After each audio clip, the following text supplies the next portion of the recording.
My father, who is probably my greatest hero and strongest male role figure, he decided with a family of 4 kids, me being the youngest at 3 years old at the time, to risk it all, to literally give up everything that he had, everything that he knows, his family, the way of life. I have brief memories. We would go through these back covered vans. Every time the light in the back of the van would turn on, we were hiding behind rice sacks. My mom would cover my mouth to make sure that I wouldn't cry or anything. In 1997, the United Nations finally accepted us and vetted us as refugees of religious persecution, but we didn't know where we were going to end up. Other people in the community were going places like Europe, Australia, but fortunate for us, we got picked up to come to America. And this was a pivotal moment for my entire life. The thing with risk is, risk only applies when you have something to lose. My dad was 34 and gave everything up and went to another freaking world, not understanding anything. You guys are worried about taking risks and losing a couple of $1,000, who cares? And then you fail, get right back up, because that's who we are. And that is what it takes to be an entrepreneur. What's up? Welcome back to Diehard Entrepreneur Stories. I am your host, Devin Ramos, and today's guest has one of the most inspiring stories we've featured so far. Born a refugee from Iran, Navid Attayan grew up with nothing, facing hardship that shaped his resilience and drive. After college, he joined the U.S. Army Special Operations, sharpening the discipline and leadership skills that would later fuel his entrepreneurial journey. Today, Navid is a professional real estate investor and founder of multiple businesses, flipping 30 to 40 homes each year, all while raising a family and launching a coaching program to mentor and inspire others. His journey from survival to success is as real as the lessons he shares. No fluff, just proven strategies and a powerful mindset shift.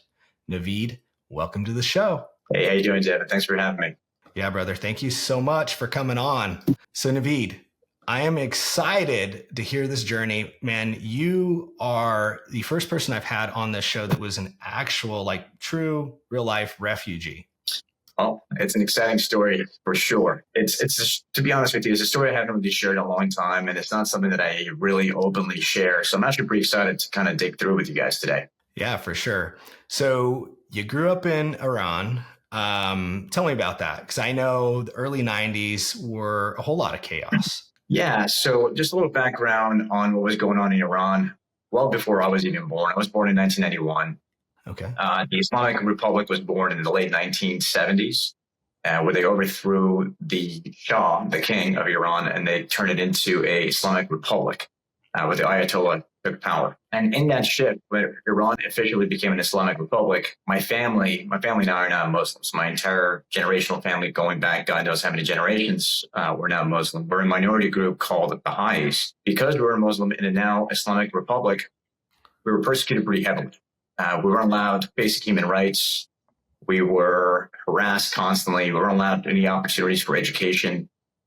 Work opportunities were limited at best. They were really just trying to squeeze us out without even giving us the opportunity to leave the country legally. Mm.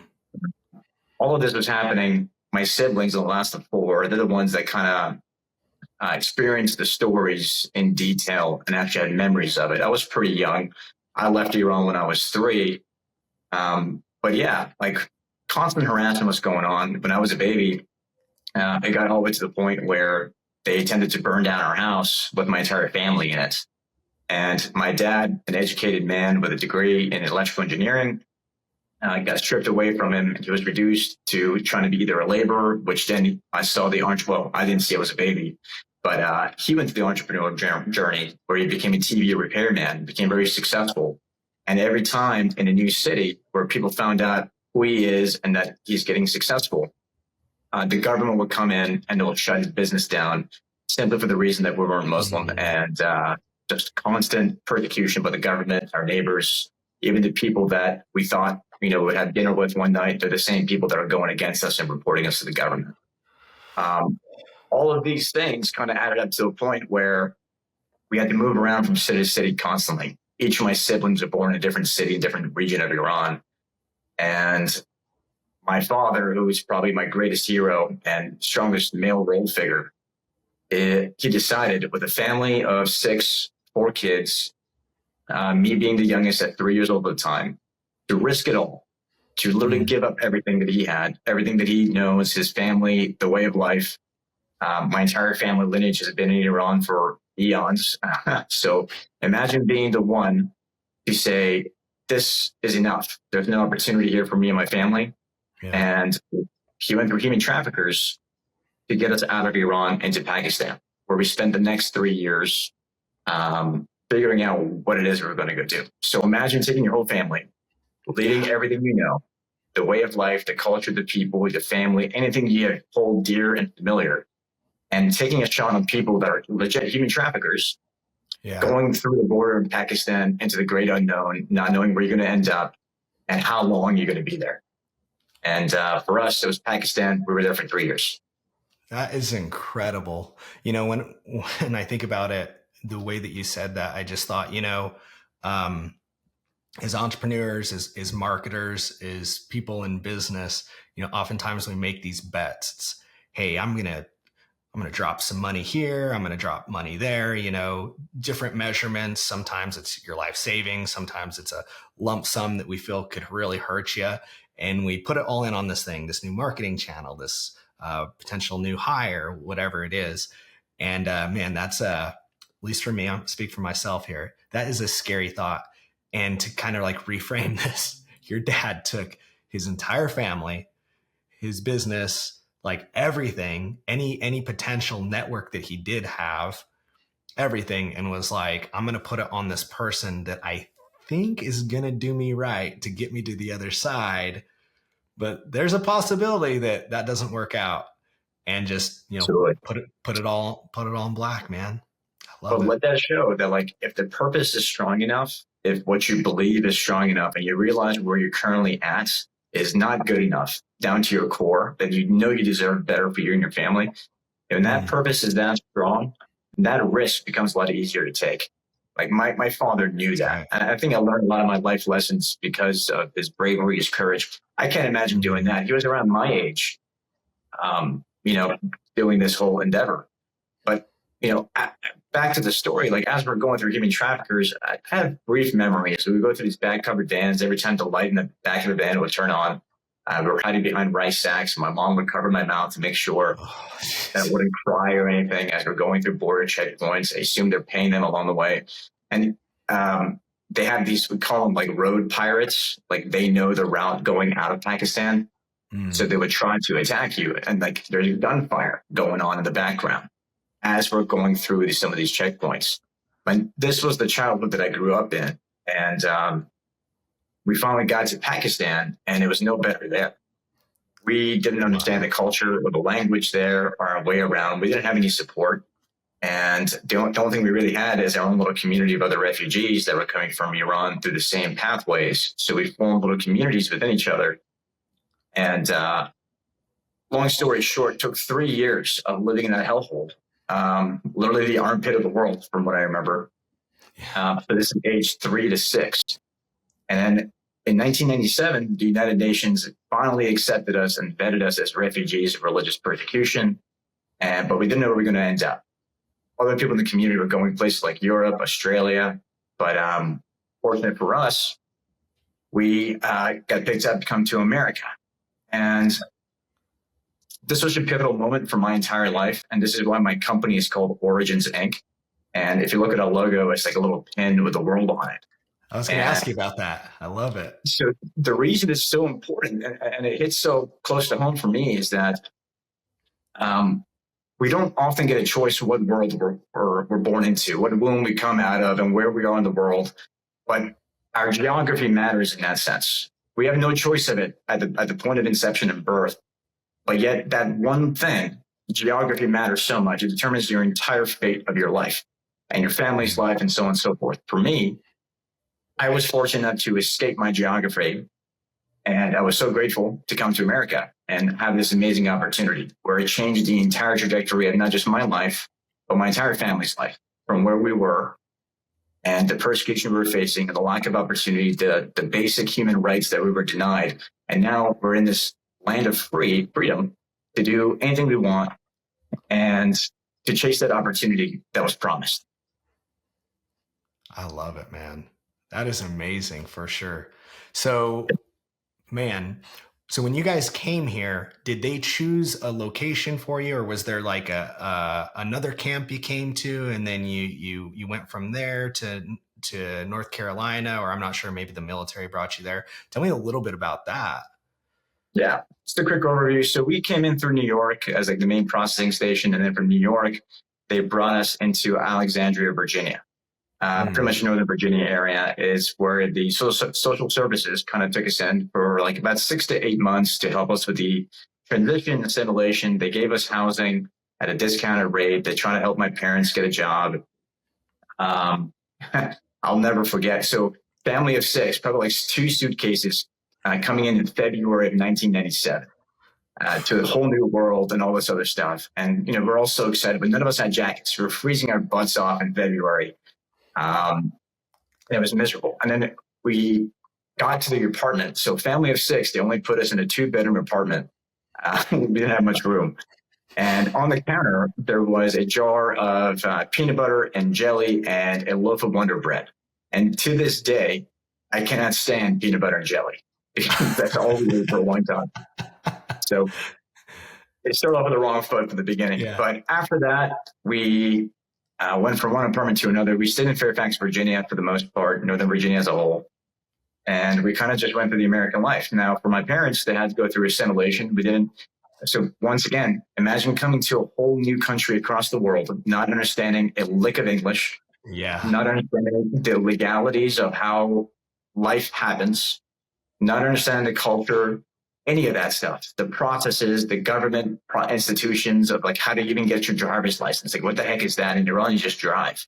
Right. Like going through all of that. I remember going through a supermarket store and like we had automatic doors. This is the first time in my life I've ever seen groceries inside of an AC controlled building with automatic doors. I've never seen anything like that before. So fast forward, we kind of moved out to the American life. My parents were working 18 hours a day. And I never saw my dad growing up. He was never really around and understand that stuff until much later, all that he had to sacrifice. He's an educated man, a business-oriented man, probably one of the wisest guys I know. And now he is reduced to being a day laborer. He made a living delivering pizzas 2 or 3 shifts a day. Never get to spend time with his kids. And that man never had a break. I don't know how he did it for so long. But that hustle progressed our family forward through good personal finance skills and making good investments along the way. And we kind of just moved up the American dream. And after a certain amount of time, I went to college at JMU, and that's when I decided to join the Army upon graduation. Oh man, I love it. That's awesome. And what drove you to join the military? Because I don't know if in Iran you had a history of military there, and that had anything to do with it, or So I have to backpedal a little bit. So when I was in college, I did a fellowship program at the National Institutes of Health. It was like a summer program that I was there, where I was doing research on pediatric cancer, specifically neuroblastoma. And fortunately, my work over there got published through the lab, and my mentor over there, I got to see this interaction of pediatric cancer in that community, and I was called to this significant action that I wasn't doing enough. College student, I was excited about life. I want to give back. That's always been a core attribute of mine. So what did I do the next summer? I got a new bike. It's called I forgot what it's called, a Surly Long Haul Trucker. It's designed for touring bike, where you can put little backpacks and stuff on it. Okay. And then I did this whole awareness campaign to raise money for the lab, specifically for neuroblastoma, because we were so underfunded. And then I literally rode my bicycle from East Coast to West Coast that summer in the course of about 8 weeks, visiting children's hospitals along the way. And that journey, I was biking about 60, 70 miles a day on average. Wow. And it took so much for me. And it was solo, unsupported, completely by myself in the elements. And going through that journey of being alone, pushing past the grit, wanting to quit every other day, but then finding purpose in the people you meet at these children's hospitals and these kids that you're dealing with that don't have the option to quit. And then they follow your journey as if like you're their hero. And it kind of puts you at a peer pressure point. Like, dude, now I really can't fucking quit, because if I do, what message am I giving these kids? So that kind of pushed me forward to get to the finish line. And going through that journey and the challenges that I faced, and it really helped my mental and physical rigor, that I can really push past the limits. Even my body's telling me, just screaming at me to stop, that I know my mind can be stronger if my purpose is strong enough to get to the finish line. And then the next year I graduated, and back to that same calling is that I felt so grateful to be in America at that time. And what America really did for me and my family, bringing us in compared to anywhere else we could go. I'm very fortunate we ended up here. I felt like I had to do something to give back. During that time in 2014, ISIS was kicking up, and that really hit home. Goes back to what I mentioned earlier, where I got the opportunity to escape my geography and that mess that's going on over there. And what kind of person would I be if I didn't do my part to at least give back to my country and to the world and to the people that are still over there suffering? So I joined the Army, and kind of just went from there. I love it. And when you joined, you joined right into special operations, or what was the job you did and all of that? How did you get into special operations? Tell me a little bit about that. Sure. So I was going to go in as an OCS candidate because I had my college degree, but what I quickly found out is that if I went through the OCS route, I wasn't guaranteed what branch I was going to go into. And I really wanted to do what I wanted to do. Yeah. Once again, you go through recruiters, you don't really know what's going on. You're kind of just figuring out as you go, still fairly young. And so I went in with an option 40 contract, which is a Ranger contract under 94 Fox, I believe it was, a radio repair, whatever, but it guaranteed my slot to go to airborne school. And I knew for sure that I wanted to go do that. And I wanted to be all I could be. So I tried to go with the Ranger contract. Went through the initial training and everything else, got through airborne school. I loved it. And then quickly realized that the Ranger regiment, for me personally, wasn't my cup of tea. During my time at RASP and like in holding, got to see what life was like. I kind of passed around, and I knew it wasn't the right fit for me. So I decided to bail out of that, came to my first duty station here at Bragg in North Carolina, which is how I ended up here in Fayetteville. And I'm still a 94 Fox, a job that no one cares about. It's like a radio detection, something in the morning pool. Absolutely miserable, right?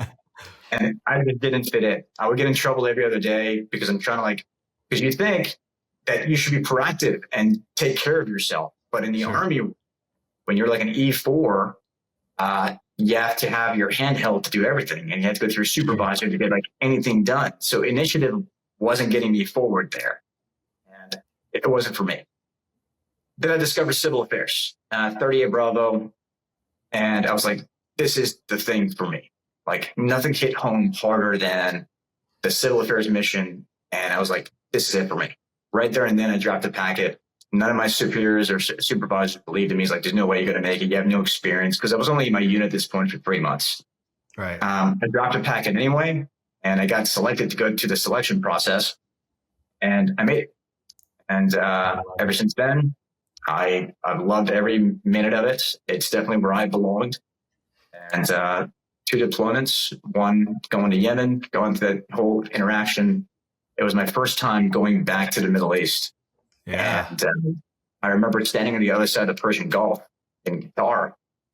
And I was like, this is the closest I've ever been to home. Like, home is literally a rock throw away. Like, it just hits so different. And now you're in Yemen on a mission against the very people that brought me here. It's wild. It hits so differently. Yeah, absolutely. Man, and you said that it's where you belonged. When you say that, I totally get that.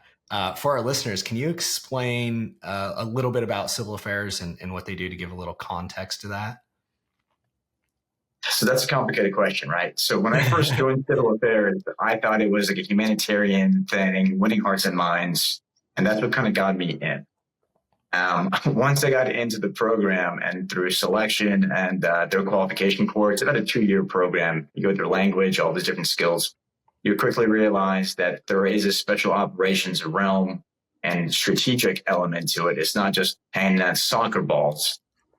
It's about getting access and placement to key places that we're interested in that benefits military and overall strategic values for America. For example, let's say a certain village has only one source of water, and let's say it's a local well. That becomes a civil vulnerability for that village. If something happens to that well, now they're going to be vulnerable to outside or malign influence. Let's call it Al-Qaeda or whatever. And then they'll come in. Let's say they fix the well if something's wrong. Now, that malign influence has the village attention. Not because they're really aligned with that malign influence, but because they're satisfying a critical need, access to water. And that's why they're aligned to the Taliban, Al-Qaeda, whatever. So our job as civil affairs is to identify these civil vulnerabilities within these key areas that we're interested in. And we address it so that way it's Americans and the United States offering that assistance, which then builds influence within those regions. Absolutely. I love it. Man, very, very well put.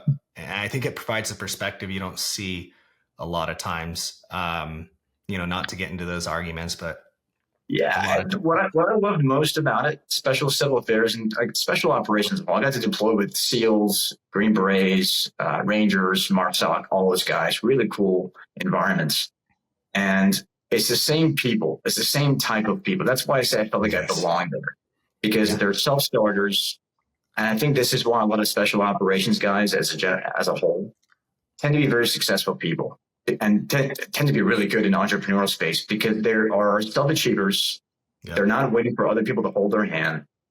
The sky's the limit.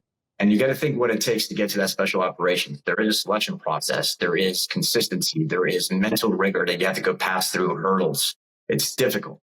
And volunteering to put yourself through that itself is a testament of who you are and what you're capable of and the limits that you can push past. And it builds this confidence within yourself that I truly can accomplish everything. And then you're surrounded with people in the same mindset that get it. They're not dealing with a typical army bullshit of like, why is one button not button your uniform? Who cares? How does that impact my job? Like, focus on my intelligence and all the things that progress the national security strategy forward, not the dumb stuff. But that's like belonging matters.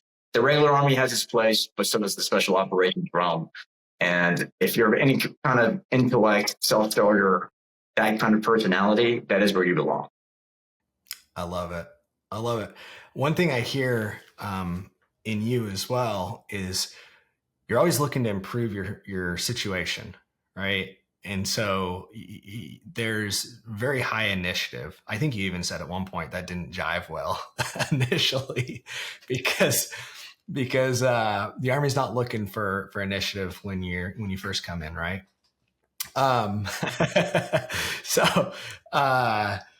Yeah, I love that.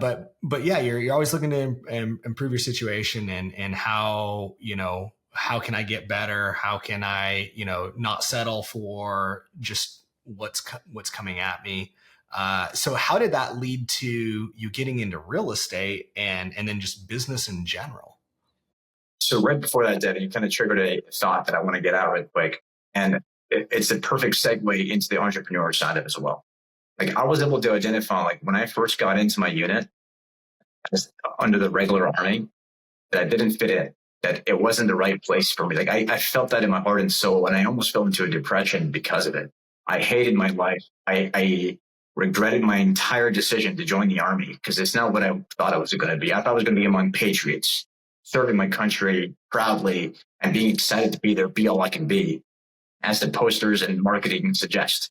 But it turned out what it really was that I was surrounded by, by the shitheads of America that had nowhere else to go. I had very few other options, and they were there just to be there and occupy space and time. And it wasn't about being patriotic. It wasn't about nationalism or anything like, or a calling. It was about, I have nowhere else to go.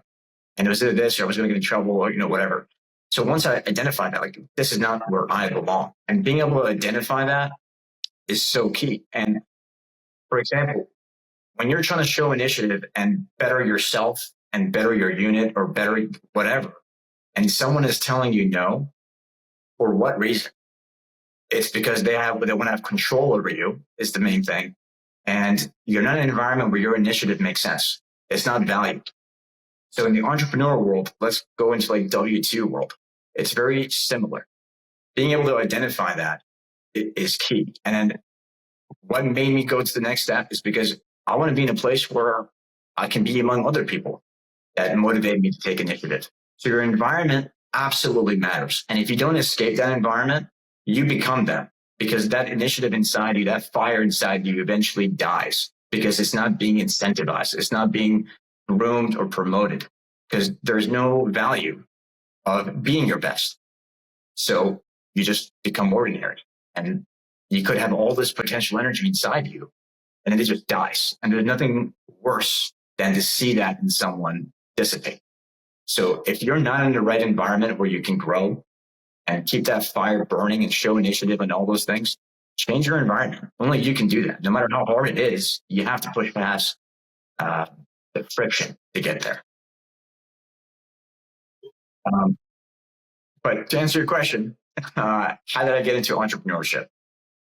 So I was in language school during the civil affairs course, and ironically, they put me in Persian Farsi, the language I already speak. To this day, I don't understand why, but I breezed through it as everyone else is struggling. So great for me. I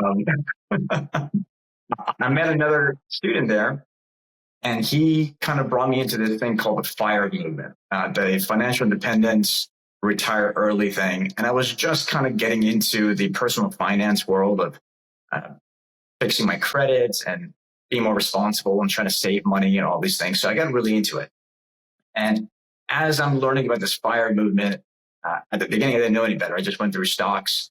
I was like, I just got to save as much money in stocks over time. And if I hit this number, I can, retire early. But then I listened to this podcast on Bigger Pockets, just stumbled upon it. And the first episode I heard was about this couple. They were school teachers in Las Vegas. And in the podcast, they were talking about how they used rental properties to get what this thing called passive income. Like, what the heck is that? So then I just became obsessed. And real estate is what kind of got me. And just to backpedal a little bit, as my family's going into the American life and dream up to this point of my life, my family had started multiple businesses in America. We owned Verizon wireless stores, shoe stores. My dad even got into home flipping himself, and then got crushed in 2008.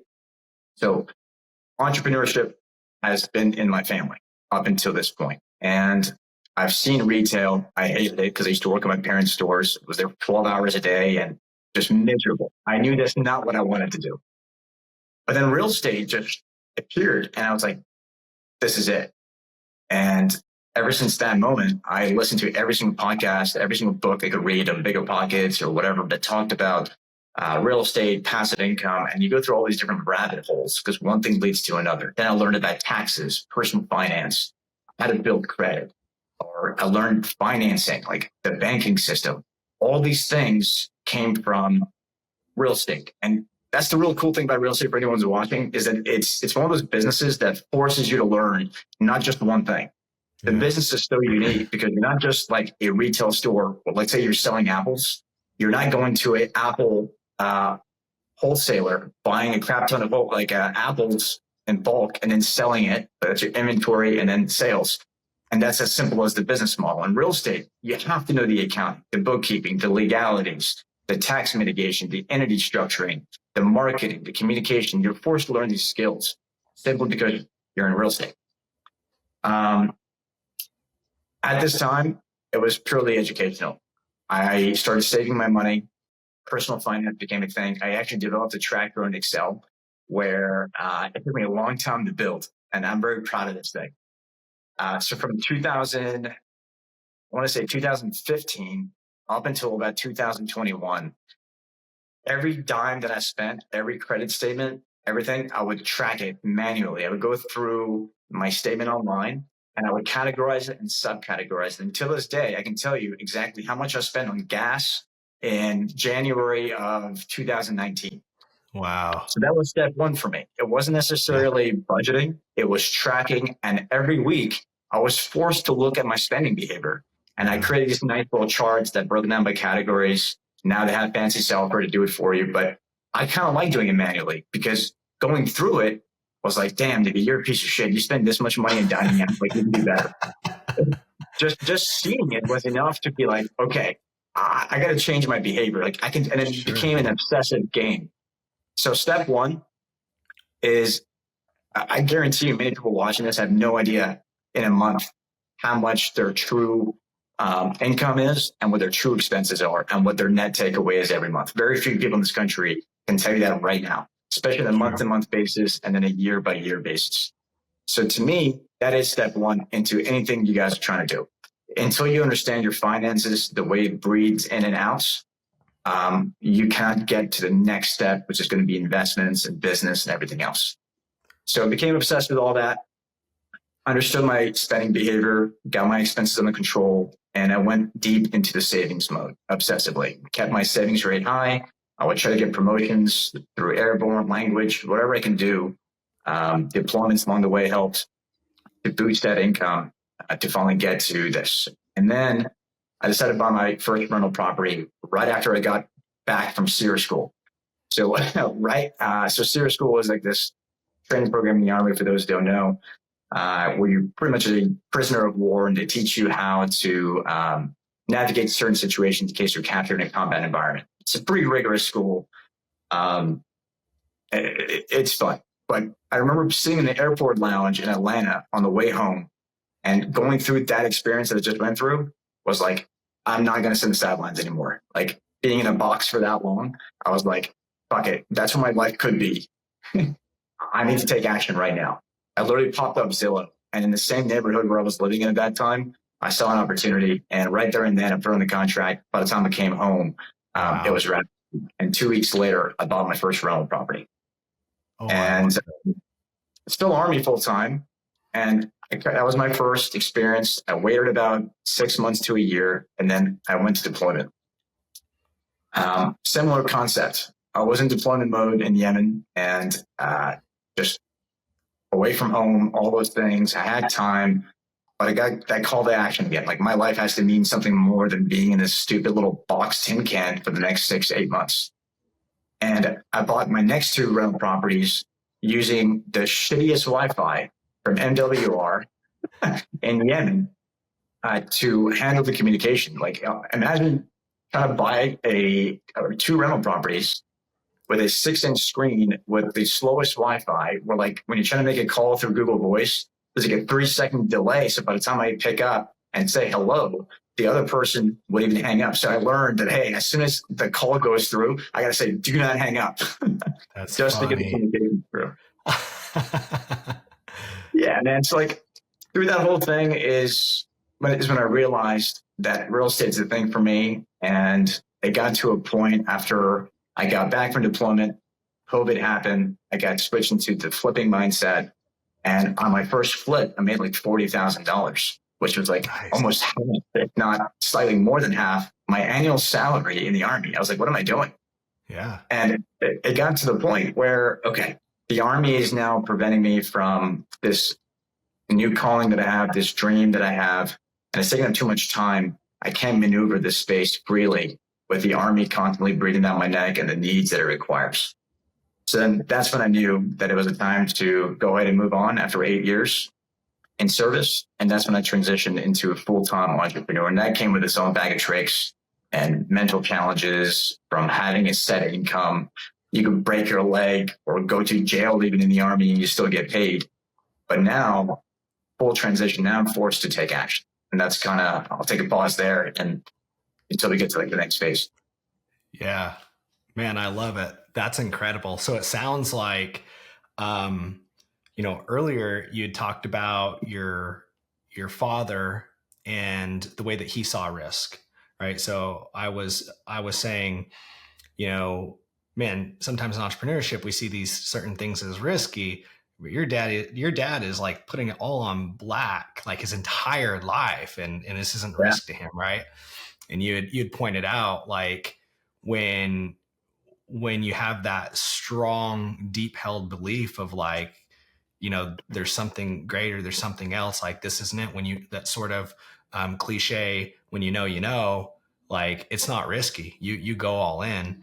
Is that sort of how you felt with real estate? Because it sounds like you're talking, you said there's got to be something more than this box, right? You'd said it several times. Is that like this similar feeling that you had? Absolutely. So I'm the kind of guy that I do not like feeling suppressed. I think that's like the thing, the center theme of my life, looking back at my 34 years of life, is that I never enjoyed being in a position where I am suppressed by any third party, whether it's government policy, culture, whatever, people. Anytime that I feel any kind of suppression, I have to break free. I think that's always been in my spirit. So like back to the army life, no matter where you're at, there's always that little suppression. Like your ideas, your thought processes, it's still going to be that glass ceiling based on your unit, your rank, your environment, your leadership, whatever it is. So that had a part to it as well. But the biggest part, actually, I forgot to mention, was around that time my dad got really sick. He just had a quadruple bypass. This man's been working his entire life rigorously, physically demanding, with that constant stress of providing for his family, like in a way that I've never seen in another man. I don't think there's another man in this life that I've ever come close to understanding this. And to be honest, he makes me feel weak as a man sometimes because I don't have that strength the way he did to carry on for 20 years of life, working 18 hours a day, constant day and night with no break, barely any vacations. That man never complained a day in his life. He was happy. He's one of those guys that truly gave up everything so that me and my siblings could have a life. It's like he gave up on his own life, literally, so that we could have a better life. And during that time, where all this transitioning is happening, slightly before, my dad had a quadruple bypass, and it was a scare for the whole family. And he wasn't able to work anymore the way he was, take care of the businesses and all that. And I could tell he got scared, and I'm the youngest, and I didn't have kids at the time. I was in the best position to try to take care of him in any way I could. The rest of my siblings had, they're married, they have kids, they have their own obligations. And so the big purpose, like you mentioned during that time, is that what can I do to really produce enough income, not to like provide for myself and my own family, my own home, but also to take care of my dad. Very few businesses can do that. Like how many, like whatever retail business, like how much that can I really sell to really make a difference? So I was forced to find something that had a high value ticket as far as income goes. And that's for flipping real estate. It kind of all circled, aligned perfectly. I knew I had to do something to make as much money as possible so I can take care of my dad and retire him the best way I could, as fast as I can. As a matter of fact, one of my biggest regrets in life is that I didn't take action sooner so that I could take care of my dad. I could retire him when he was younger, where he, so he could enjoy his life a little bit better for as much as he provided for me and everything that I've had in my life. That's my biggest regret. I love it, man. And it's man, it's a tell of who you are as a person, where the story that you're telling, all I hear is like how quick you are to implement and just like take action. And even you are looking back saying, man, I took a little too long. I wish I'd been quicker. It's really empowering and encouraging, for me, just sitting here across from you, talking to like take action faster, and just sort of reframe the way that I see risk. Like we all see risk differently. It's so relative, man. And it provides me a different perspective, and I appreciate it. And I know that our listeners are going to appreciate this as well.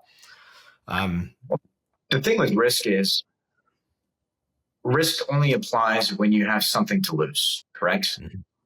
That's right. What risk really implies, is that I have something to lose, and that's what risk really is, that I'm afraid to lose it. Right. And one thing I like to frame to anyone that's watching, especially a younger crowd, if you're in your 20s, early 30s, I can tell you firsthand, that if you're even watching this right now, that means you're probably in the top 10, 15% of intelligent people that are capable and entrepreneurial mindset, because you're here watching. That's why you're here. You're trying to progress your life. You're already above the average. So that being said, the risk of you failing is strongly mitigated, because like, what can go wrong? Lose it all. Who gives a shit? My dad was 34 and gave everything up and went to another freaking world, not understanding anything. And you guys are worried about taking risk and losing a couple of $1,000. Who cares? Lose it all. If it's something you believe in, that way when you're dying, you don't have to look back and regret that you didn't do those things. Because it's not just you that you are getting to evaluate, it's your family. You are robbing them of the opportunity to have a better life. You're robbing them to live a more comfortable life, to build that legacy. It's not about you. You need to remove yourself from the equation. But bottom line is, you risk it all, lose it all. So what? You're near your young 20s, 30s. You can get a job at McDonald's to provide the bills. You're not an incapable person. I guarantee you, anyone who's watching this can lose it all, completely fail, and get a job instantly and get right back up, because that's who we are. And that is what it takes to be an entrepreneur. And if you do not have that mindset, well, let me be the first to tell you, consistency, determination, all that crap doesn't mean anything. Not everyone is destined to succeed. And I know other people in my life that are working really hard. They're hustlers. And I mean, they work hard, 12, 13 hours, rigor. They have no life, no whatever. But they're working hard in the wrong things. And the way I envision that is that, imagine running on a treadmill. You could be running on speed 10, sprinting. But the reality is, no matter how hard you're pushing, you're still standing still. That makes sense? So it's not about consistency. It's not about extra hard work, all those things. None of that mean anything if you're not in the right avenue, in the right environment, and progressing the right things. Otherwise, it's just burnt out hustle that goes wasted. It's wasted energy. So if you don't know how to direct that hustle, that is where it becomes problematic. That's where mentorship, education, awareness, these kind of podcasts really kick in. So once again, central message: just because you're working hard and consistent, doing all the right things that you perceive you're supposed to do, does not guarantee success if you're doing it in the wrong avenues. Yeah, I agree. So what's worked for you? I mean, how do you go about it to know that you're in the right avenue, or that you're on the right track? You're not the person running on a treadmill speed 10. There's a lot of gut instinct, right? But there's ways you can systemize it. Like, is the income I'm producing sufficient? Am I working too hard? And there's a thing that actually Justin Melendez, you interviewed him as well, one of my best friends, and a big part of my journey as well. We talk about this thing called ROE in a different way. Everyone talks about ROI, return on investment. We talk about return on effort. Is the effort that I'm putting into this thing worth the income that I'm receiving? Because there's some things, no matter what you do, it's not worth the headache, or the headache doesn't justify the income. So in those environments, I evaluate my ROA, my return on effort. Is this something that I enjoy doing? Does this give me energy? Do I feel happy when I wake up? Do I feel fulfilled? And is this working? Or am I going against the grind of myself, pushing against the current to this thing, forcing it to happen? So step one is, do I feel like I'm swimming against the current, or am I swimming with the current of what it is that I'm doing? If I'm pushing it against the grind so much, like for me, it's wholesaling. It's not my thing. I don't enjoy doing it. I don't enjoy getting on the phone calls and listening to their life stories and so on and so forth. I just don't like it. I tried it and I recognized it's not for me. I'd rather pay a wholesaler an assignment fee all day long, or partner up with Justin and get those deals and not have to worry about it. So does it fit or does it not?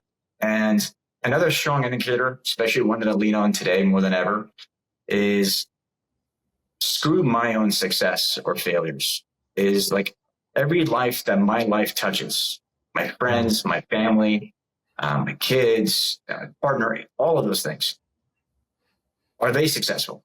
Are they happy? And I'm grateful to say right now, it took a long time to get here.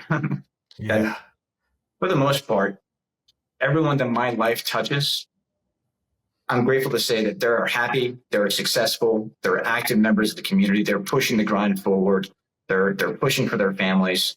It's an amazing feeling. And that is a true indicator of success, in my opinion, is the people that lives that you touch, are they successful or are they struggling? And if the people around you are successful and they're living good lives, fulfilled lives, and on the right path, whatever that may be, then you know you're doing something right, and lean on that more. But at the same time, if something doesn't feel right, work hard, don't give up instantly. But a key part of entrepreneurship is being able to cut the cord when it's appropriate. You don't want to keep boarding a sinking ship. Knowing when that line is for you, it really depends on that individual. That's good. That's good, man. Oh man, that's a whole nother topic to talk about. That's a question I often come to. I'm sure you do too. Man, so you get into real estate, it sounds like, through wanting to acquire the rental properties, build your passive income. But at some point that shifted and you started creating active income, doing flips, and now you got a bigger company, you're getting into coaching. How did that explosion happen? Okay, so I left the Army, and this was around 2021, I believe. So all this happened in a very short period of time, by the way. Yeah. So in 21, I was transitioning, and it was COVID. I never got into it to get into flipping. My job or my role was to get into passive income. I was trying to retire early and build up the passive income. But COVID happened. And when that happened, the entire country shut down as I'm starting my business. So I have two properties that I'm trying to convert into rentals. But then during that time, the financial markets completely closed down. So DSCR, the secondary loans, for rentals, DSCR is debt service coverage ratio loans. It's a special kind of loan, unlike the traditional Fannie Mae mortgages that they're run by other investors, essentially. And when the market got shaky, those loans completely dissipated and dried up. So now I had these amazing assets that were tenant occupied, everything, but I wasn't able to do my cash out refinance as part of what they call the BRRRR strategy, where you buy, you renovate, what's the next one? But essentially you get a tenant in there and then you refinance to get your money out and then you repeat the process. Yeah. Well, I can't do that process if I can't get my money out. You can't get the refi out. The BRRRR just become BRRRR. Like it doesn't, you kind of leave out the other R's. So, but the market was strong and the rates were dropping. So the market was hot. Buyers were flooding the market again. And I was like, okay, well, I can't refinance it right now, but I can still sell it and I get that value. And that's where I made my first 40K and like mind blown. I was like, holy crap, like this is a strong liquidation event that's going to beef up my endeavors. So I leaned toward that. And that's when I quickly realized this whole passive income dream that they're selling, it's great. But what they don't tell you is that you have to have an active driver, an active income driver, whether it's W-2, flipping homes, something that's producing active income and a good amount of it. And then being able to transition that, live off of it, and also having some trickle to then convert those active income, switching it over to passive income means into rental properties. And ever since then, the flipping side kind of took off. I started doing it full time and I was still building up the portfolio on the rental side. I got into Airbnbs. Every couple of flips, I would keep one as a rental or two. But it started small. It started methodical. One of my biggest mistakes in business was that I created a company not knowing how big it was going to be. To be honest, I kind of surprised myself. I fully expected to fail this endeavor as I started. But because I thought so small, I thought I was only going to flip maybe 5 homes a year just to satisfy my Army income and I was going to be fine. The first year I ended up flipping 10 to 12 homes. But the company that I built wasn't designed to handle that kind of infrastructure. My entity structure wasn't where it's at. I paid like $95,000 in taxes alone that year. I got destroyed because I didn't know what I was doing.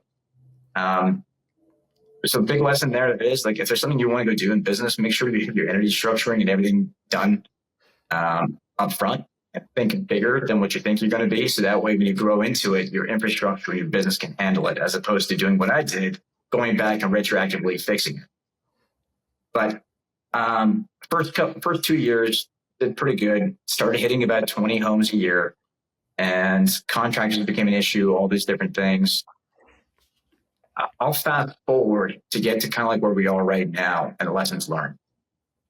I realized that I'm not just a home flipper. This was the biggest like aha moment, because that's not even an industry. What the heck is a home flipper? Yeah. Yeah.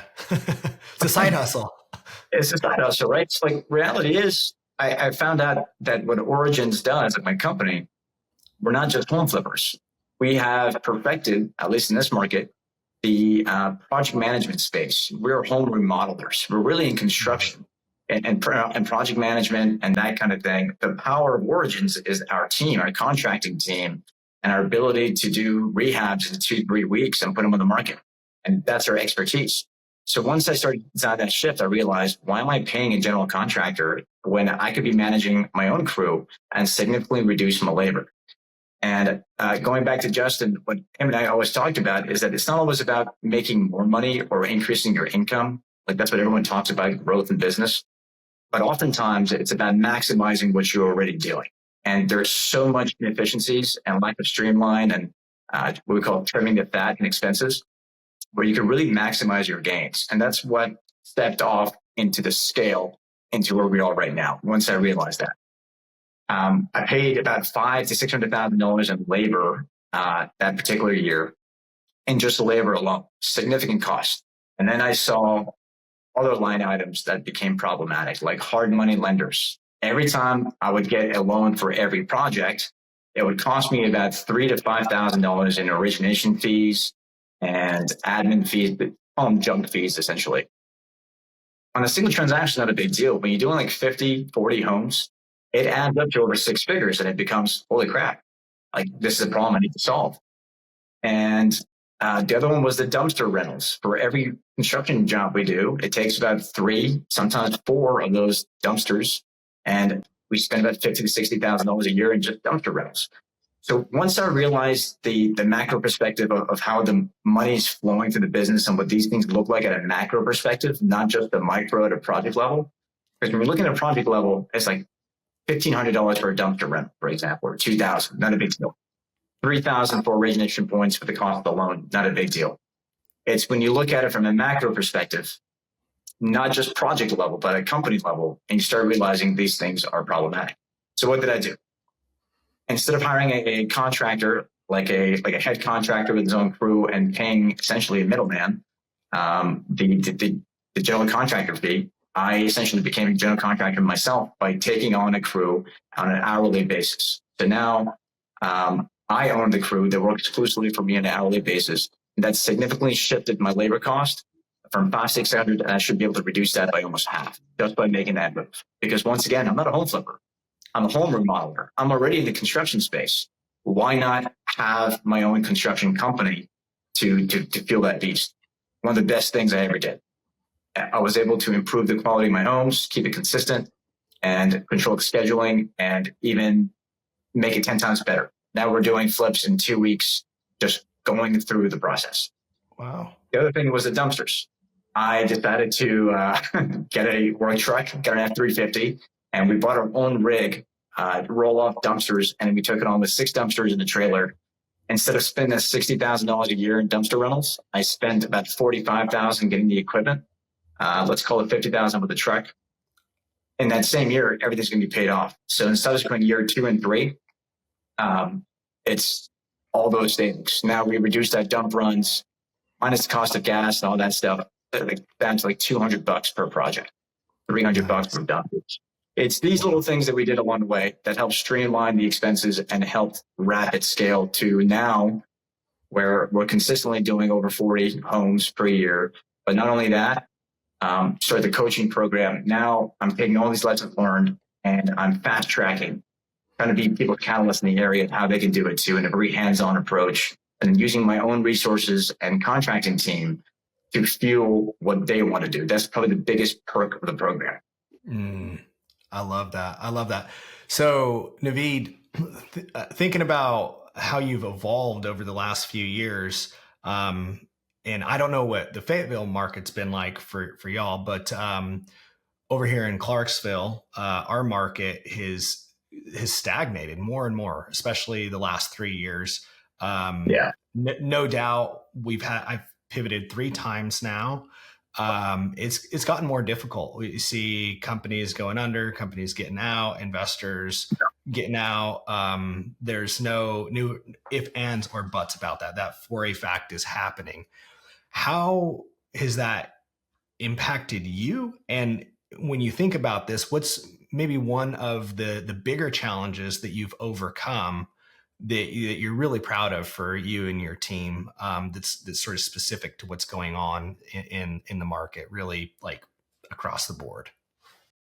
So before I get into that, it kind of segues into that. It's that I'm the kind of guy that's been on the brink of failure for 2-3 years. Not because I'm not succeeding or not doing the right things. It's because I've been that invested in the company and what I do.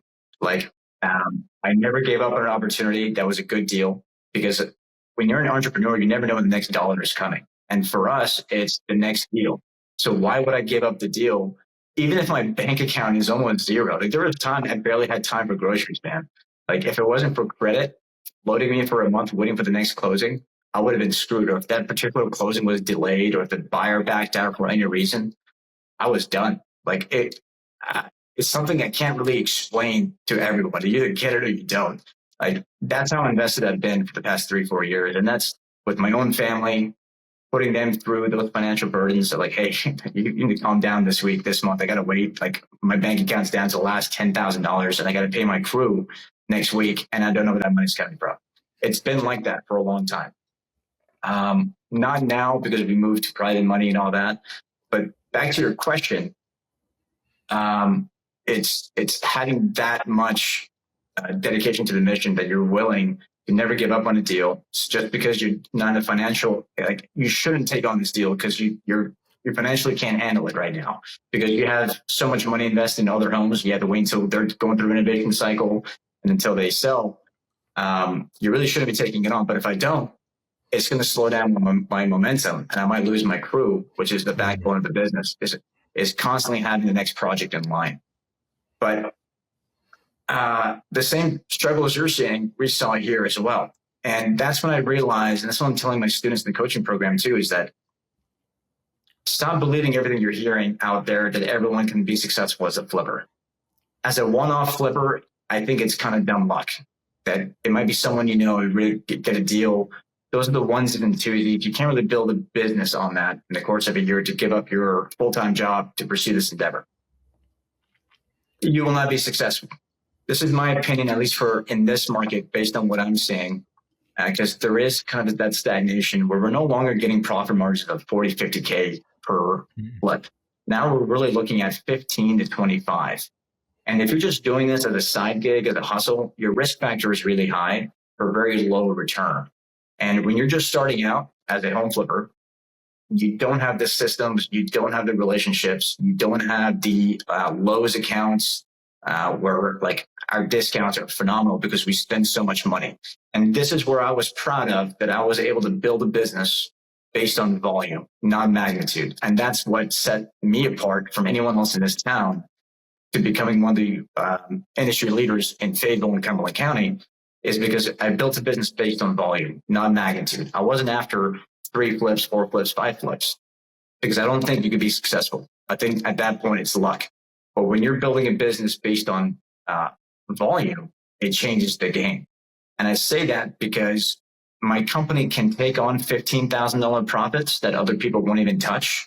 There's opportunities endlessly. But the average investor who is just an investor doing this on the side, they have their own full-time jobs, $15,000 to $25,000 is not worth their risk profile to take it on. It's not worth their return on effort to take it on. So what do? They don't even look at those deals. They pass them off. What do? I take them on because I have the infrastructure. I have the construction crew, the material pricing, the construction pricing. Now I got the dumpsters, all these things vertically stacked. Get into where I am now, where I can take on those $15,000 deals on volume and knock them out back to back. And now with private money, it took care of the money issue that I had. Now I'm exclusively using other people's money and not touching my own money at all ever again. So all these things got to this so-called climax of where I am in my business right now. And it was like the perfect orchestra that I didn't know what it was that I was doing, but following my gut reaction and constantly trying to improve in the business. And eventually it all coincided to where it is right now, where everybody else has disappeared out of the market. Man, I love that. And that is, man, that's a different perspective than I've heard. So for me, admittedly, with our company, I predominantly wholesale. I keep about 60-40, 70-30 for wholesale and flipping.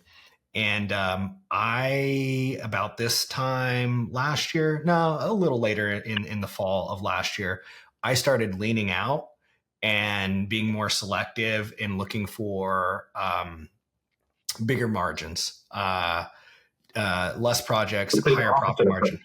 So I did the opposite. Well, here's what happened. Right, wrong, I don't know. But here's what's happened to me. It's still compressed. And so now I have less volume, same compression, my ROAS cut in half. Like it's tough. It's been really tough. And, there's that side of business where you get the fluctuations and you just have to keep moving and sort of problem solve, figure it out one step at a time. And for me, it kind of usually leads to a pivot, right? And so what that pivot led to was more of the sub 2 stuff, longer term plays, which I was already doing also, but more of a focus on that and like, hey, how can I make this work? How does this align with the company's vision? And we use private lenders as well. So how do we integrate the private lenders now into this? So it's looked slightly different, but I can see exactly what you're talking about and how that strategy works, because with some of my buyers, that's how they've got through this. They're able, like you said, they can take on some deals at different price points because they're integrated as the agent. They own the construction company. And then, there's probably several other factors like you had talked about with the trash bins and, everything like that in the way they operate. You actually triggered something that I forgot to mention. One of the other things that I didn't understand until fairly recently, I'll put it to you this way. Well, everyone, and I mean everyone, every other flipper that I know in my market, to include my own students or literally anyone that I network with, their biggest complaint is I can't find deals. I can't find deals. I'm looking, I'm going through a dry spell. It's been months. I can't find deals. And internally, I'm like, whoa, why is everyone having such a hard time with this? And I usually don't even speak up, but I will for this podcast. Very interesting thing that I realized. First of all, I haven't had to fight or work hard to identify a deal in the last 2 years. Definitely not in the last year, definitely not in the last 6 months. And I'm doing over 30, 40 consistently. How is that a thing? I was like, why is everyone around me having such a hard time finding a deal, all this noise that I'm hearing, and yet I'm not even challenged in that arena? Like, I don't even spend money on marketing at all. I have no acquisition wing. I have nothing. But that's when I realized this is the power of building a flipping company that's based on volume. Let's break it down.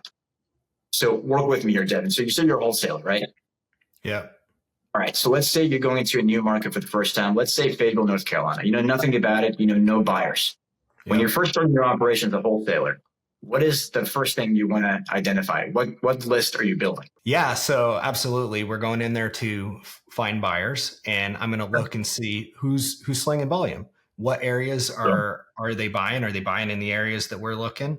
And are they still actively flipping, right? Because you'll have people that you sell to, and then all of a sudden they fall off the face of the earth, right?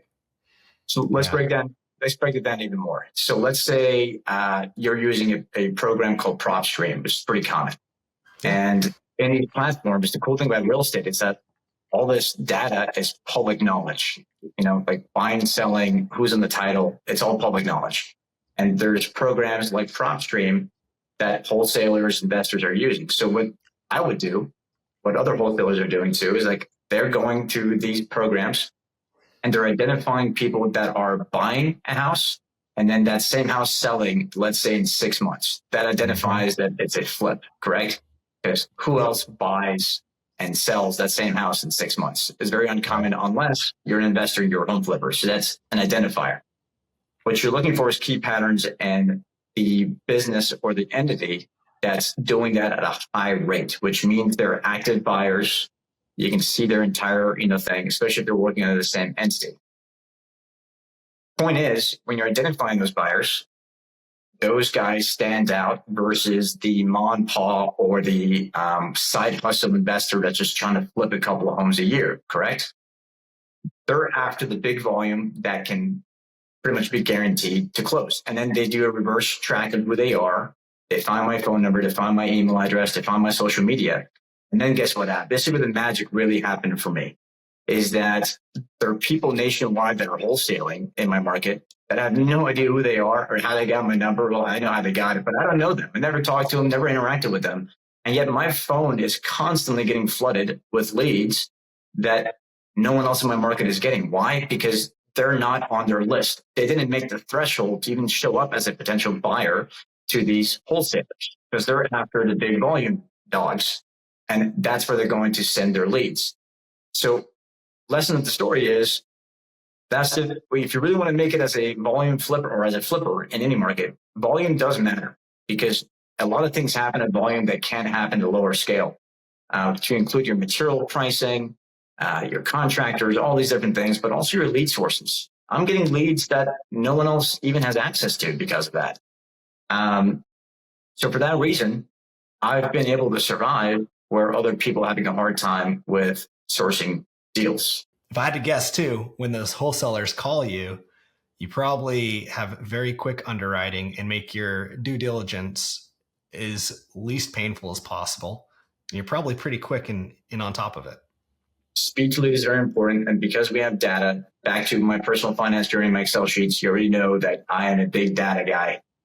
So I keep KPIs, keep up with indicators. Every single flip I've done for the past 5 years in Fayetteville, on average, I have the data to say, what is my cost per square footage in labor, materials, and overall construction just based on square footage? Because we buy very similar homes throughout the region that I've been able to hone in my numbers significantly. That now I can, like you said, I can underwrite a deal in less than 3 minutes. As a matter of fact, this is why it's so important to team up with a mentor or a coach in your area that's doing essentially what I'm doing, but in your market, because they do have the data.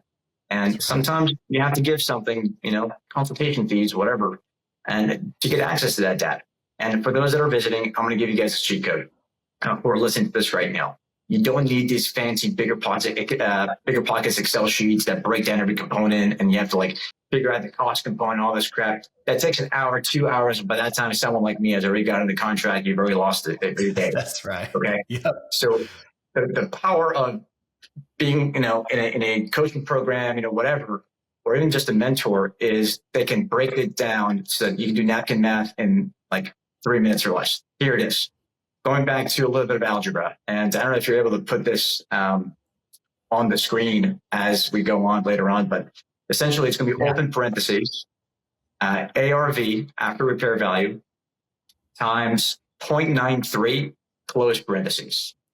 That is going to take away our closing costs. So any kind of thing we got to pay for real estate commissions and any kind of closing costs, it takes that out from the ARV. And then subtract the purchase cost or the purchase price, subtract rehab, and then subtract whatever financing cost you have. So it's junk fees, interest, whatever, holding fees. And then you're left with profit. Right off the bat, the ARV you can find out by doing a quick little Zillow look here and there, or you can send it to your realtor. Just do a quick ARV search based on what they have in the MLS. This should take less than 30 minutes.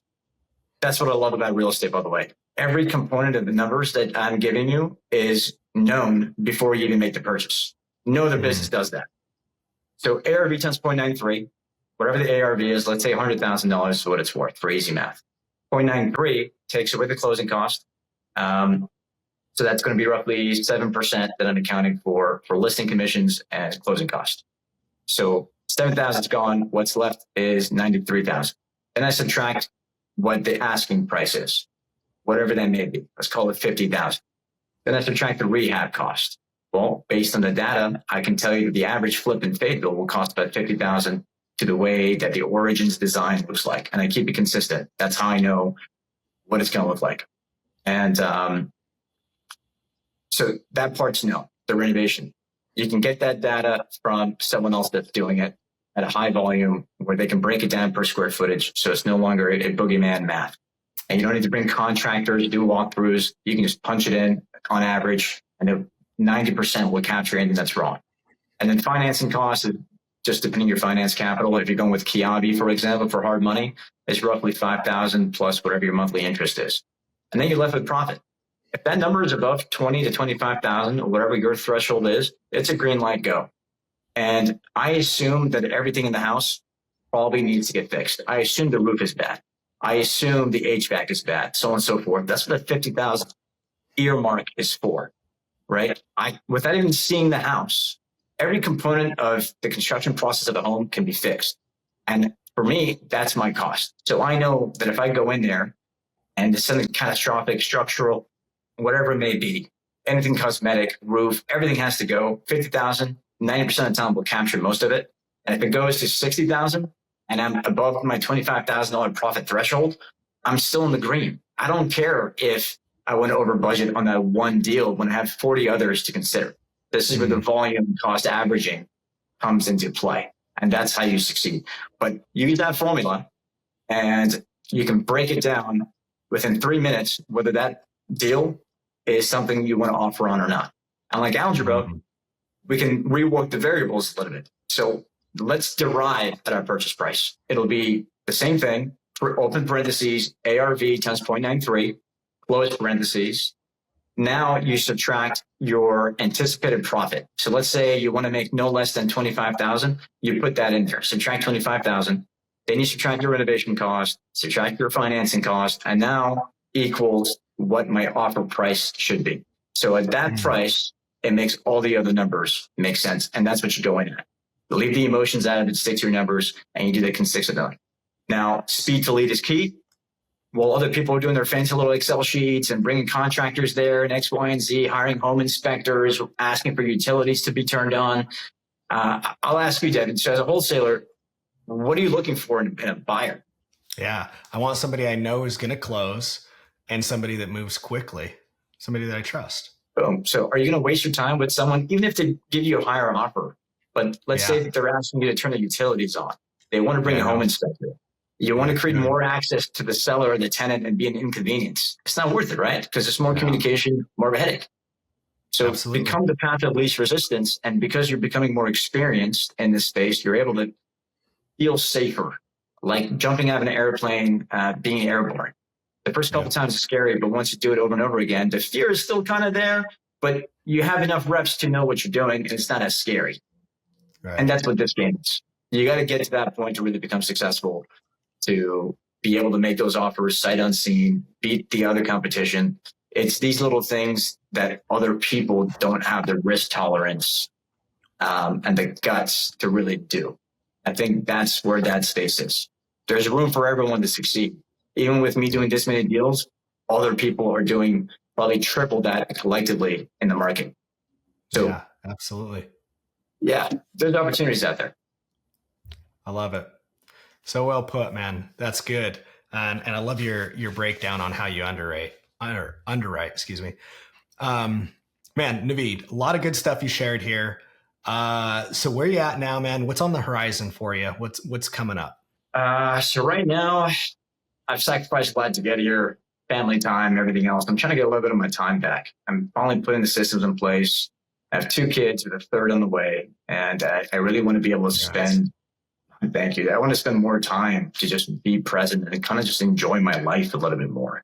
I have all these nice things and so-called success. The income is good. Everything is good. But what I'm lacking is any kind of personal time to really enjoy the things that I've built because I'm so in it all the time.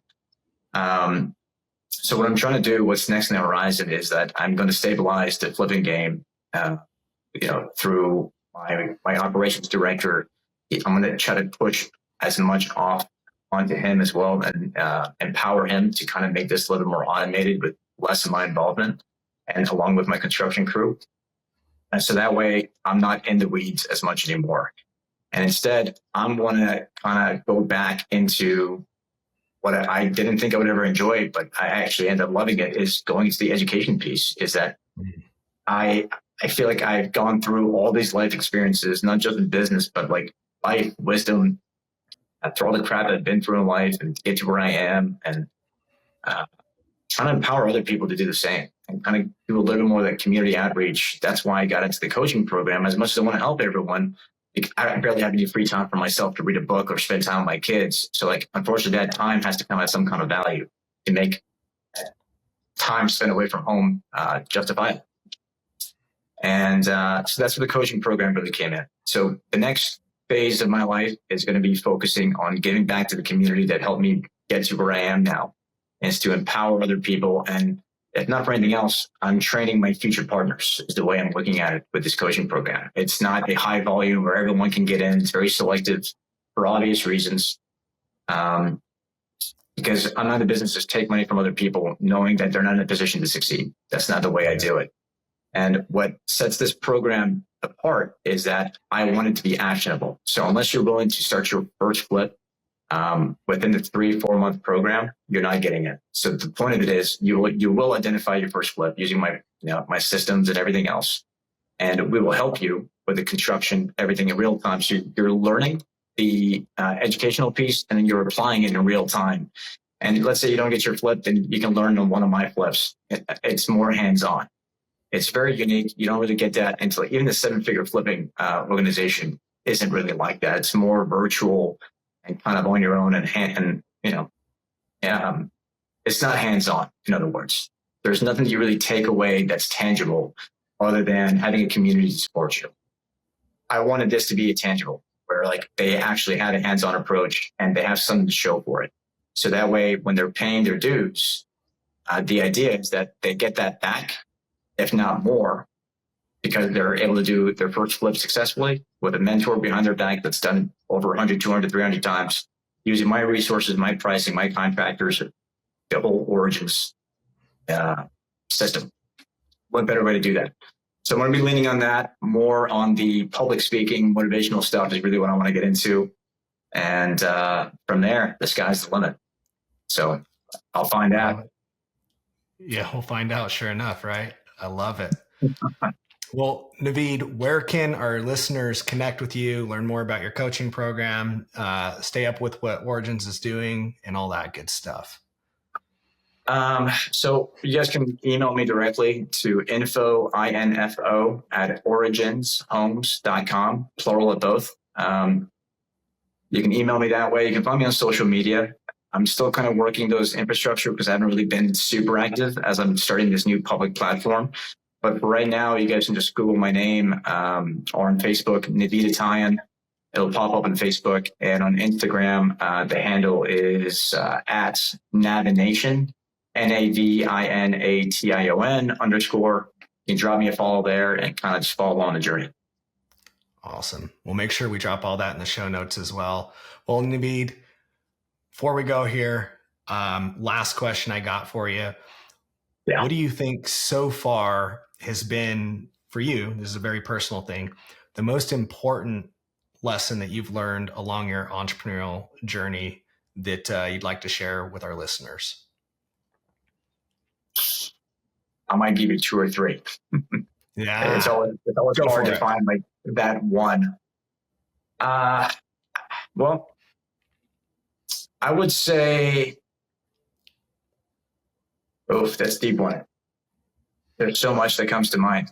If I had to pick one, truly, is that never base your capability of what's possible and what's not based on someone else's capability or incapability.